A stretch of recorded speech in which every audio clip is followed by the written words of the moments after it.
tan hermoso, eres Jesús, son tus palabras, es tu amor, tan glorioso,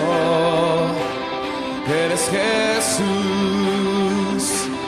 es tu poder, fue tu cruz la que me salvó, me rescató. Un momento ahí nos dio libertad. Te doy gloria, gloria, te doy gloria, gloria, te doy gloria, gloria, a ti Jesús. Te doy gloria. Buenos días. Le doy la bienvenida una vez más a todos los presentes y a los hermanos que nos visitan. También está aquí el nieto de Reilly, que está aquí con su abuelo también, y Salva, el hijo de Mireia, también está aquí con nosotros. Y él trae buenas noticias para darnos. Después, cuando termine el culto, él va a dar las noticias buenas para la iglesia de parte de Mireia. Bien. Bueno, hace muchísima calor, ¿verdad? Y en Sevilla más, ¿eh? En Sevilla más. Me gustaría leer varios versos que son secuencia de la palabra, pero que todas esas secuencias, todos esos versos, van unidos por un hilo invisible, pero que yo quiero que vosotros hoy pudiera averiguarlo y descubrirlo. No es difícil, no es difícil. Mirad, la primera secuencia, el primer versículo que saco, porque me llama mucho la atención, siempre me ha llamado este texto la atención. Es cuando Moisés y el pueblo de Israel está en el desierto y se quedan sin agua. Se quedan, imaginaros, sin agua en el desierto y en verano. Tiene que ser horroroso, ¿verdad? Entonces, todos recurrieron a Moisés y le criticaron y le decía, ¿por qué nos ha traído a este desierto sin agua? Y el pobre Moisés, que era un hombre corriente y moliente, pues ¿qué iba a hacer? Recurrió al Señor. Fue al Señor y el Señor le dijo una cosa. Dice, mira, reúne a toda la congregación. Y cuando estén reunidos, háblale a la roca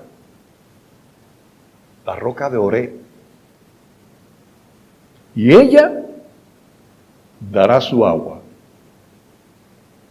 Qué cosa más grande, ¿verdad? No tuvo que hacer nada. Solamente el Señor le dijo, tú háblale a la roca, pídele el agua a la roca, y la roca dará su agua.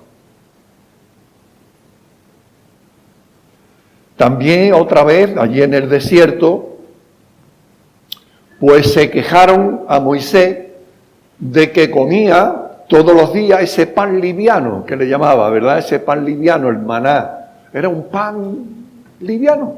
Y entonces, pues la gente, la congregación echaba de menos pues la carne. Echaba de menos la carne, no tenían carne. Y entonces fueron a Moisés y se quejaron, diciendo, no tenemos carne. Y Moisés se pone las manos en la cabeza. Y dice, bueno, ¿de dónde saco yo carne para tanta gente? Y cuando va al Señor Moisés y se lo dice, el Señor se extraña. Sí, se extraña.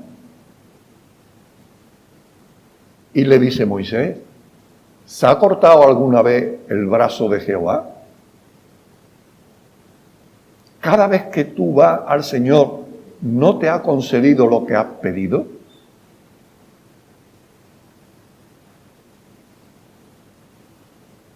Eso nos pasa muchas veces a nosotros, ¿eh? En el Evangelio, los discípulos, en una ocasión que el Señor estaba hablando a una multitud, se está echando el día ya. Entonces los discípulos le dicen a Jesús, despide ya a la gente para que la gente vayan a los pueblos y puedan comprar de comer.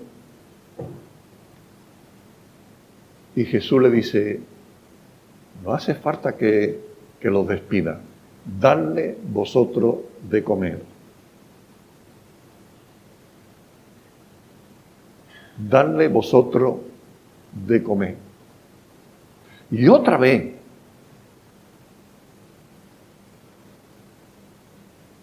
le dijo los discípulos al Señor, Señor, ¿cómo podríamos darle pan a tanta gente? Ni con 200 denarios podríamos coger un poquito de pan para cada uno. Y solamente tenemos 2 peces y 5 panes. Nada más. ¿Qué vamos a hacer con tanta gente? Y Jesús le dice, tráenmelo. Tráenmelo. Qué grande, ¿no? Dice que comieron todos y que sobró 14 cestas de pan, de trozos de pan.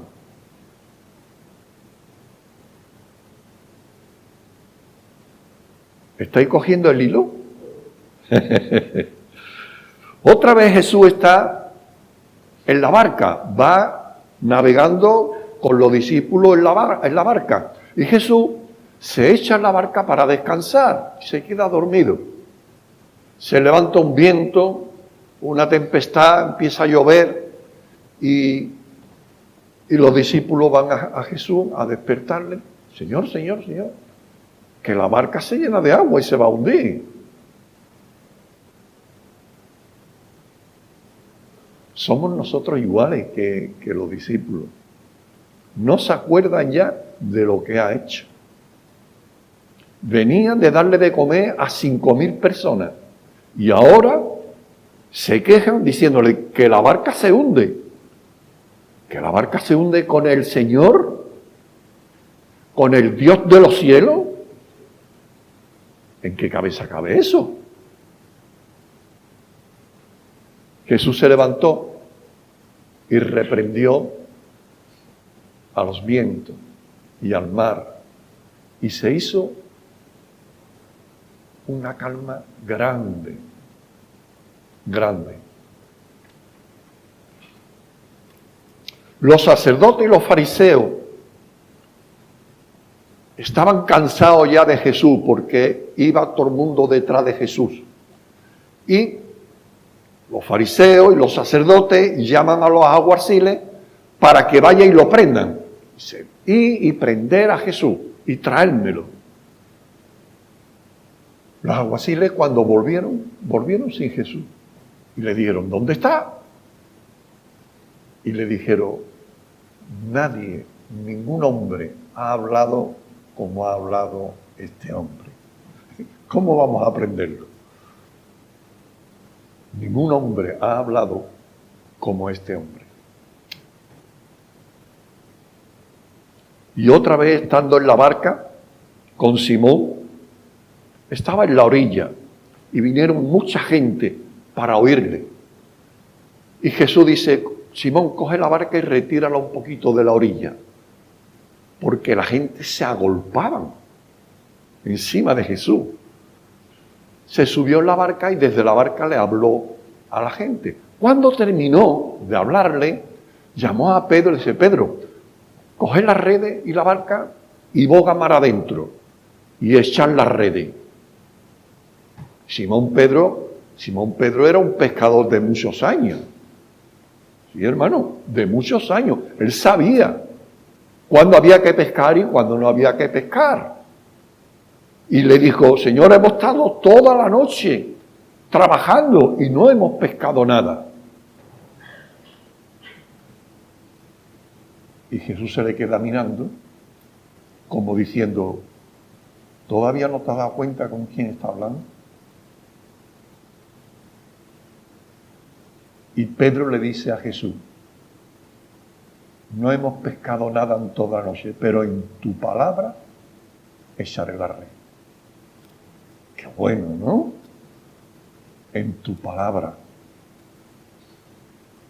Ya se estaba dando cuenta Pedro del poder de la palabra de Jesús. Amén.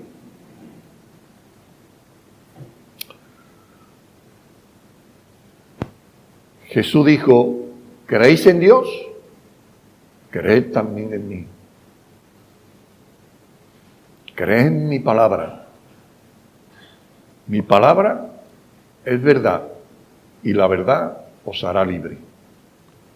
¿Habéis cogido el hilo de todos los textos que he sacado? De las situaciones. ¿Cuál es el texto? Es muy sencillo. La palabra. El poder de la palabra de Dios. El poder de la palabra de Dios está en todos los momentos y en todas las situaciones de la Biblia y de nuestras vidas. Lo que pasa es que nos pasa lo mismo que a los discípulos, que no nos damos cuenta ni nos acordamos de una vez para otra. ¿Es verdad? Es verdad. El poder de la palabra. Juan 1:1. Es el texto precioso. Génesis comienza diciendo que en el principio fue hecho los mundos y tal, ¿verdad? Juan, capítulo 1, verso 1, es antes que el Génesis. Porque él dice, en el principio era el verbo. No había nada antes. En el principio era el verbo, la palabra. La palabra. Y el verbo era con Dios y el verbo era Dios. La palabra. El poder de la palabra. El poder de la palabra es Dios mismo, obrando en nuestras vidas, creyendo nosotros en ese poder, para que se manifieste en nosotros. La palabra, el verbo. En el griego, en la traducción primera que se hizo en el griego, verbo, la palabra era logo. Logo es la traducción de la palabra en griego. Hay dos definiciones de la palabra. O dos formas en que Dios habla.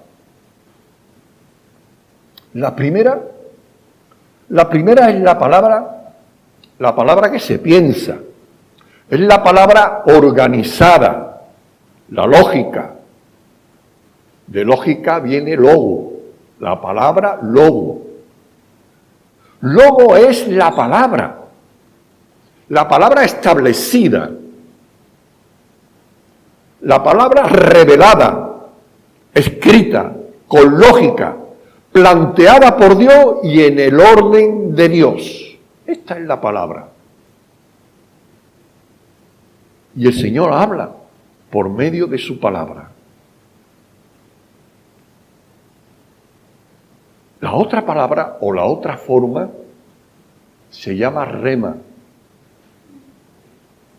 Rema. Rema es esa palabra de Dios que se da en revelación. Es la palabra que no está establecida de antemano.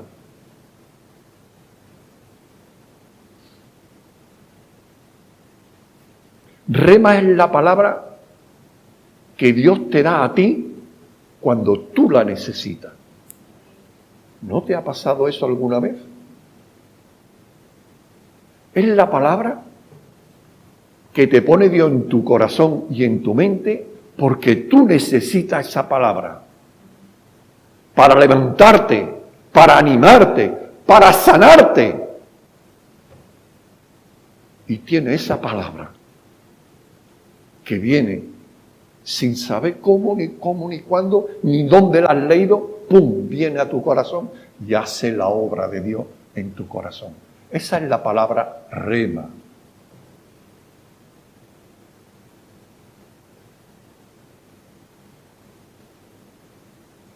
Mira, cuando en aquella ocasión se llenaron las redes de peces y las sacaron a la orilla, Pedro se asombró del milagro que había hecho Jesús. Jesús le dijo, echad las redes de nuevo, verá cómo vaya a pescar. Y Pedro le dice, yo en tu palabra lo he hecho.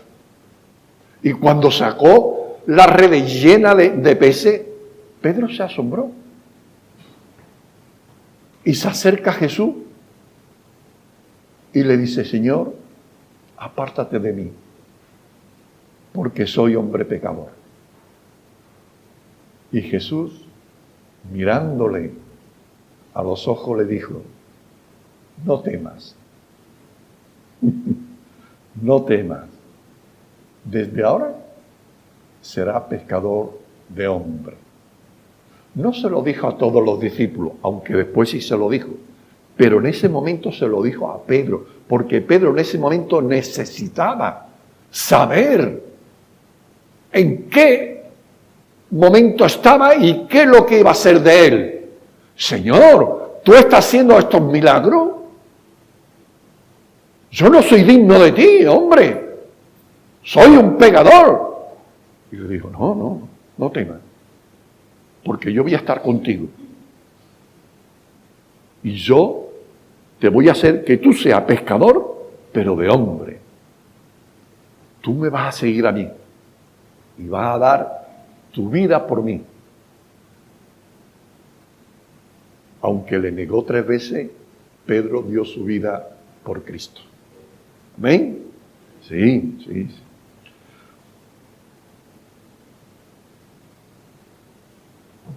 Yo amo la palabra de Dios. La amo. Esta semana he estado leyendo el libro de Efesios. En otra Biblia que tengo, yo apuntaba cuando leía el libro de Efesios, apuntaba, le hacía una crucecita arriba, hasta que llené todo de crucecita. Quiere decir que el libro de Efesios me encanta. Es Dios mismo hablando. Es algo extraordinario, hermano. Esta semana lo leí y me quedé admirado. Yo amo la palabra de Dios, la palabra logo, la palabra escrita, la palabra revelada. La leo constantemente. Pero amo y deseo la palabra de Dios rema. Porque yo necesito también una palabra para mí, exclusivamente para mí. La palabra logo me enseña, me forma, me capacita intelectualmente. Pero la palabra rema es la palabra que el Señor te da a ti en ese momento especial, en ese momento que tú necesitas del Señor, y te da esa palabra. Cuando estás preocupado, cuando estás enfermo, cuando tienes algún problema, Él te da esa palabra. Hace que venga a tu mente y a tu corazón esa palabra del Evangelio y te dice eso, no temas, yo estoy contigo. Cuando estás con muchos problemas y una situación mala, que te venga esa palabra a tu corazón diciéndote, no temas, yo estoy contigo, Señor, ¿tú estás conmigo? Sí. Ahora, en estos momentos crudos de mi vida, sí. Ahora. Y estaré contigo, y te levantaré, te sustentaré, te alimentaré y vas a vencer los problemas, las enfermedades y todas las situaciones, porque yo estoy contigo.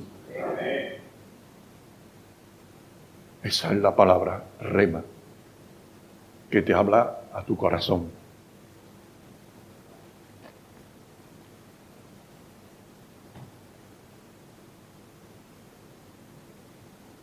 La palabra tiene poder. La palabra tiene poder. Hace 2 domingos o 3, no sé, hablaba ¿de qué? De las promesas. De las promesas. Y decíamos, yo creo en tus promesas. Y decíamos que viene, ¿cuántas promesas vienen en la Biblia del Señor? ¿Cuántas? ¿Ya no os acordáis? Hay más de 7.000 promesas en la palabra de Dios. 7.000 promesas. Y yo os di un trabajito, un ejercicio, que es muy bueno, es muy fácil de hacerlo. Y te alimenta y te bendice. Coge, cuando leas la Biblia, coge un cuadernito y un lápiz y te pone. Cuando vayas a leer, coge Efesios. Empieza a leer Efesios. Y cada vez que lea una promesa del Señor, escríbela. Y pone Efesios capítulo 1, verso 10, dice esto y esto y esto. Esto es una promesa. Y cuando lea Efesios entero, verá la cantidad de promesas que viene. Eso te hace crecer en conocimiento. Para eso está escrita la palabra y la tenemos aquí, para crecer en conocimiento de la palabra de Dios.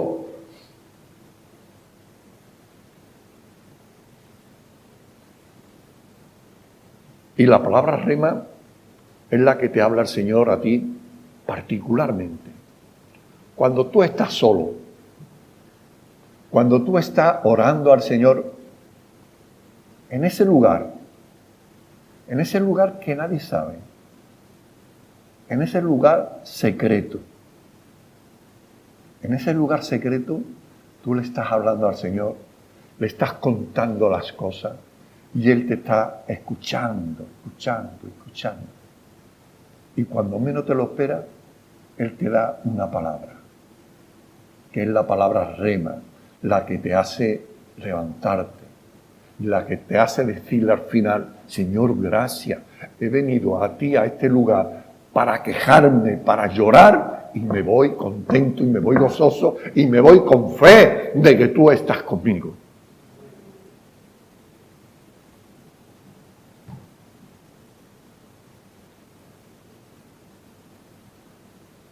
Cuesta trabajo creerlo. Sí, Señor. Y el que me diga que no le cuesta trabajo, a mí me va a costar trabajo de creerlo. Cuesta trabajo creerlo. Creer que con solo su palabra las cosas se van a hacer. Cuesta trabajo creer. Hubo un hombre que no era de Israel, no era judío, era romano, era un centurión romano. Y ese centurión en su casa tenía a un siervo enfermo, estaba muy enfermo. Y el centurión se entera de que está en el pueblo Jesús y va a él. Y le dice, Señor, mi siervo está enfermo, si vas a mi casa y lo sanas, yo te lo agradezco.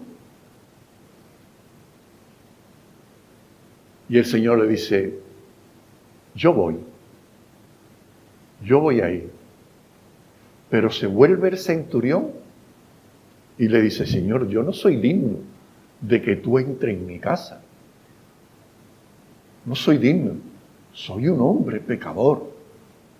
Solamente di la palabra y mi siervo sanará. ¡Pamba! y era un romano. Di la palabra y mi siervo sanará. Eso es fe. Eso es creer que la palabra de Dios se consigue y se hace realidad.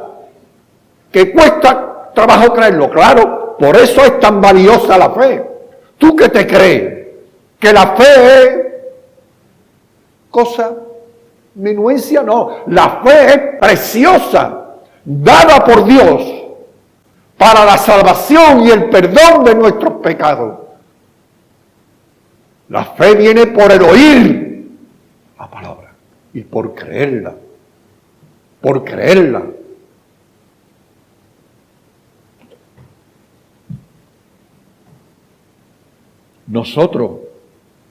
A nosotros nos cuesta trabajo, igual que a los discípulos. Los discípulos decían, ¿quién es este? Que los vientos y el mar le obedecen. Y nosotros decimos muchas veces, ¿quién es este Dios que me ayuda en mis cosas? ¿Quién es? ¿Quién es este Dios? Un Dios que se hace visible en Cristo. Una palabra que se humaniza y se hace carne en Cristo. Es Cristo. Es el mismo Dios. El que nos habla. El que vive con nosotros. El que ha estado con nosotros. Y que dice que volverá. Hay que creer eso, hermano. Hay que creer eso con los... Vamos. Hay que creerlo.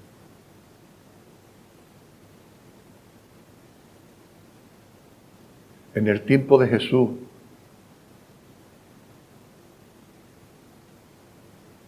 aún viendo los milagros que hacía, le costaba a la gente de creer, claro.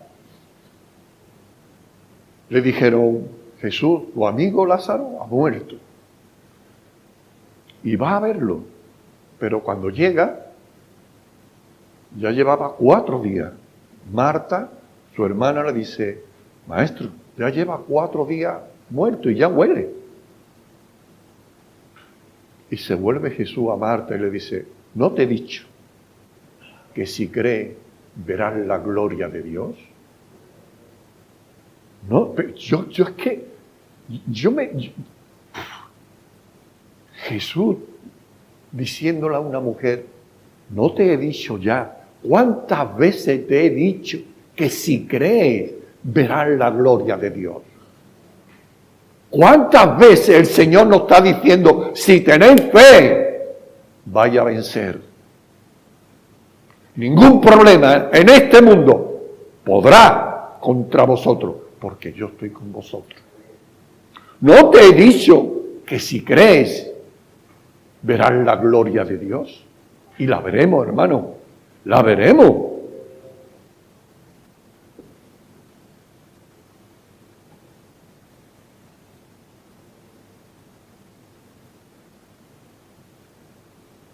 La gente se agolpaba para ver a Jesús.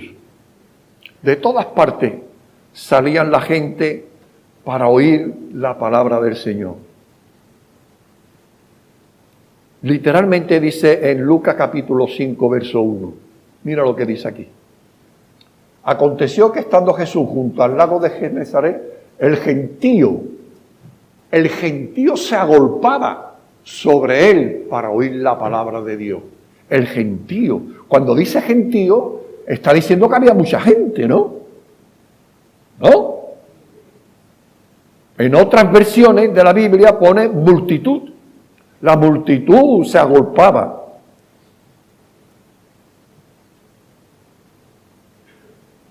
Todos sabemos lo que quiere decir. Y yo lo digo para subrayar. ¿De cuánta gente querían oír a Jesús? Oír el mensaje de Dios. Hoy tenemos la palabra de Dios muy cerca de nosotros. ¿Pero se valora?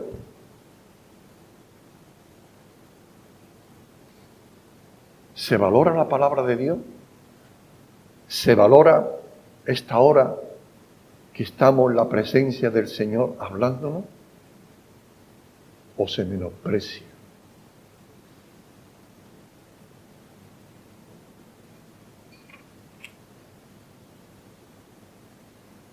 ¿Qué importancia le daban a aquella gente a la palabra?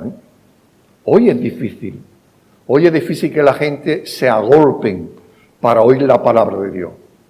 Al comienzo de la iglesia, cuando ya Jesús resucitó y se fue a los cielos, comenzó la iglesia, la gente salían para escuchar a los discípulos. Dice que Pablo y Bernabé salieron su primer viaje a predicar y llegaron a Chipre. Y el procónsul de allí, la autoridad del pueblo, les llamó para oír la palabra del Señor. Hechos capítulo 13, verso 7. Que estaba con el procónsul Sergio Paulo, varón prudente, llamando a Bernabé y a Saulo, deseaba oír la palabra de Dios. Deseaba. Era una autoridad y lo llamaron porque deseaban oír la palabra de Dios. Después de Chipre llegaron a Antioquía. Y mira lo que pasó allí. Hechos capítulo 13, versos 42 al 44. Cuando salieron ellos de la sinagoga de los judíos, los gentiles les rogaron que el siguiente día de reposo le hablasen de estas cosas. Y despedida la congregación, muchos de los judíos y de los prosélitos piadosos siguieron a Pablo y a Bernabé, quienes, hablándole, les persuadía de que perseverasen en la gracia de Dios. El día siguiente de reposo se juntó casi toda la ciudad para oír la palabra de Dios. ¿Qué importancia le daban a la palabra de Dios, no? Casi toda la ciudad fueron el día del Señor para oír la palabra del Señor. Yo me pregunto y me asombro, ¿por qué hoy no quiere la gente oír la palabra de Dios?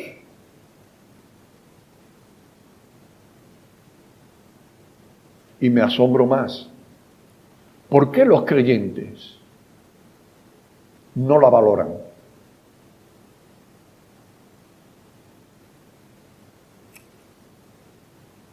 Miguel, esto que hemos leído era el principio del cristianismo y todo era nuevo. ¿Ahora qué? Ahora es normal que la gente no quieran ni tengan deseo de venir a la iglesia. ¿Por qué? ¿Por qué? Porque se ha engañado mucho. Porque se han cometido muchos errores. Porque se han abusado mucho de la gente. En estos 2000 años de cristianismo se ha hecho barbaridad en el nombre de Dios. Y eso la gente lo sabe. Y cuando tú le hablas de la iglesia o del Señor, la gente te rechaza. La gente no quiere un compromiso con Dios ni con la iglesia. Prefieren sacar su imagen en la romería un día y beber y comer y divertirse. No quieren oír la palabra de Dios. No quieren saber nada de sus mandamientos, de su palabra, de la obediencia, de vivir una vida agradable al Señor. No quieren saber nada de eso. Ellos quieren su religión, una religión que no le pide nada ni le exige nada, una religión que le permite vivir su forma de vivir lejos de la obediencia de Dios y de la palabra. Esa es la religión que quieren ellos, una religión que no me pide nada ni me exige nada, que me deja vivir como a mí me da la gana.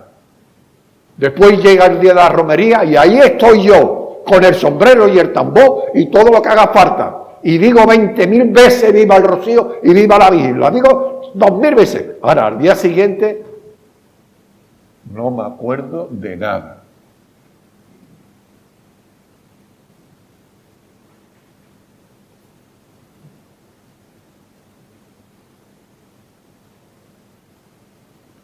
Ellos quieren que le dejen tranquilo, sin complicarse la vida.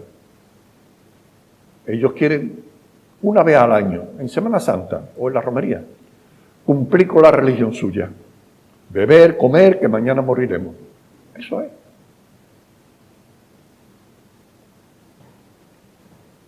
¿Y eso es nuevo? No es nuevo, hombre. No es nuevo. Hay un profeta que se llama Amós, que en su tiempo pasó cosas similares a esta. Amós capítulo 8, versos 11 y 12. Dice, aquí vienen días, dice Jehová el Señor, en los cuales enviaré hambre a la tierra. No hambre de pan, no. Van a tener coche, van a tener piso, van a tener de todo, comida, de todo. Pero el Señor dice, yo enviaré hambre a la tierra, no de pan, ni sed de agua, sino de oír la palabra de Jehová. ¿Y qué pasará? E irán errante de mar a mar, desde el norte hasta el oriente, discurrirán buscando palabra de Jehová y no la hallarán. ¿Qué quiere decir esto? Que sí, que la sociedad es la misma, pero el Señor dice, cuidado, que ustedes no queréis compromiso conmigo, vale, vivid la vida que ustedes queráis, pero cuidado, yo voy a mandar hambre y sed, no de pan ni de agua, sino de la palabra de Dios. Y cuando las queréis buscar, no la vais a encontrar. No la vais a encontrar. Y cuando no tengáis pan, moriréis. Moriréis.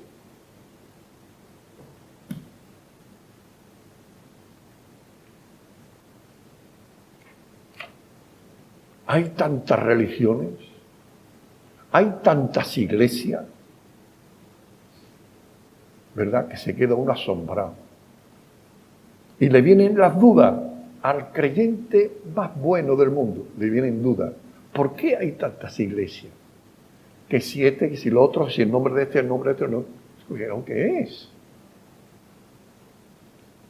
Está llegando un punto en que la gente, y eso lo podemos ver en la calle, detestan toda clase de religión. Les repele. Ya le puedo decir que es iglesia de Cristo o iglesia de Dios, o sea lo que sea. No quieren saber nada. Pero llegará un día en que busquen la palabra de Dios limpia, sin añadidura, santa, para que pueda saciarle de sed y de hambre, y no la encuentre. Y no la encuentre. Nosotros la tenemos ahora. Nosotros tenemos la palabra en nuestras manos. No la menospreciemos. Amémosla. El que ama mi palabra, a mí me ama, dice Jesús. Ahora se va a cumplir el aniversario de la Reforma de Lutero, ¿recordáis? Lutero, hombres y mujeres que se arriesgaron su vida en proclamar la sola gracia, la sola escritura y la sola fe. Se arriesgaron sus vidas diciendo que la salvación viene por la palabra de Dios y por Cristo, por la sola gracia, la sola escritura y solo Cristo. Y lo arriesgaron y murieron mucho. El lema del movimiento de restauración, el movimiento de las iglesias de Cristo en España, tiene un lema. ¿Lo recordáis? Qué poco se dice eso, José. No recordamos ya ni nuestro propio lema. El lema de las iglesias de Cristo es hablar donde la Biblia habla y callar donde la Biblia calla. Eso quiere decir que yo hablo la palabra de Dios, sin añadirle y sin quitarle. Hablar donde ella habla y me callo donde ella se calla. Por eso mucha gente viene y me pregunta, oye Miguel, esto, pues no lo sé, que no lo sabe, no lo sé. Pero yo tengo que saberlo todo, no lo sé. Búscalo tú. Ve al Señor y busca la palabra rema. Verás cómo Él te da esa palabra para que tú puedas entender lo que quieras entender.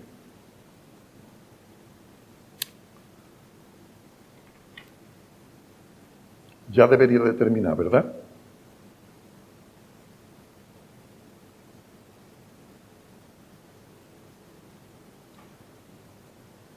Yo oro por la palabra del Señor para que alcance a este pueblo de Chipiona y para que alcance a toda España.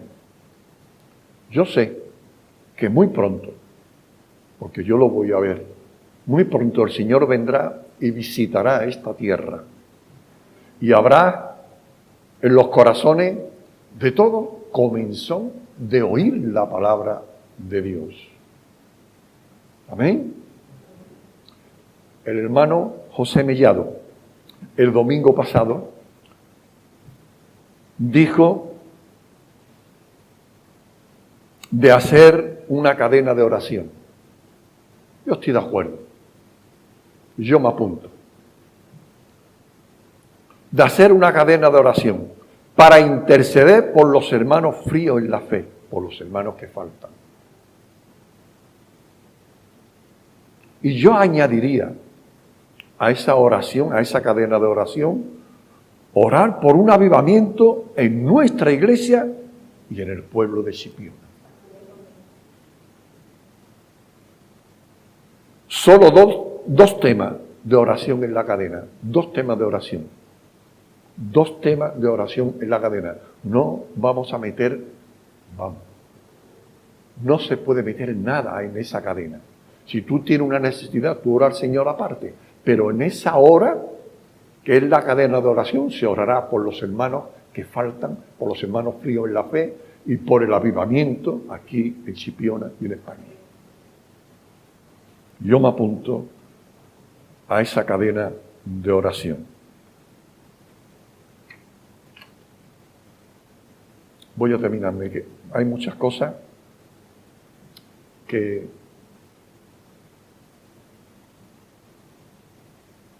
pero voy a dejar mucho y voy a sacar un texto nada más. Hechos 6:7. Hechos 6:7, que creo que